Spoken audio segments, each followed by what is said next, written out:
Current favorite. Para sa akin, maganda siya. May blurring effect siya and hindi rin siya sticky sa pakiramdam. Hi guys! So, itatry ko tong nabili ko na Korean skincare. Dun sa Korean store na lagi kong binibilan ng mga skincare. Ito yung Pink Tone Up Collagen Sunscreen. Open lang natin siya.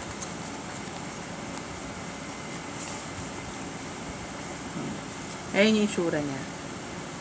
Yan. Tanggalin lang natin yung seal niya. So, yan yung itsura niya. Ang smooth ng feeling niya sa skin. Oo nga, parang may mattifying effect siya. Try naman natin sa face. Hindi ako dyan. Wait, hindi ko niya. Pero hindi nakalimutan.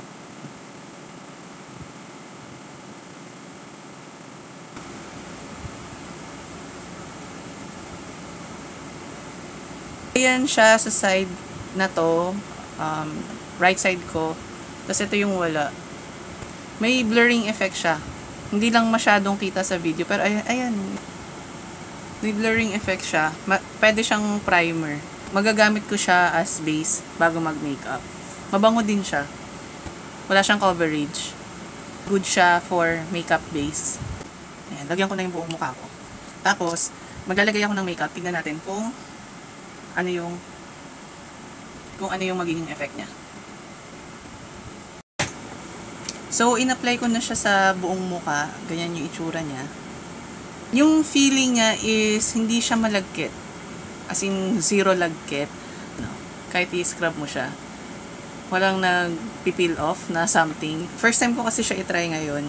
So, mag-a-apply lang ako ng makeup. Pero concealer lang yung gagamitin ko. Parang yun na rin yung foundation ko. Ayan. Minsan ganun yung ginagawa ko. Gagamitin ko tong Stage Genius.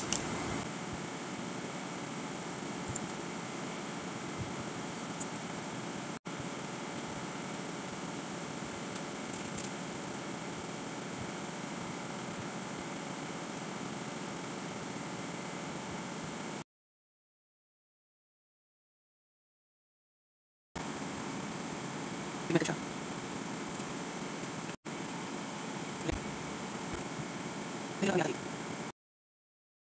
Flash. Ito yung size. At each lang yung head.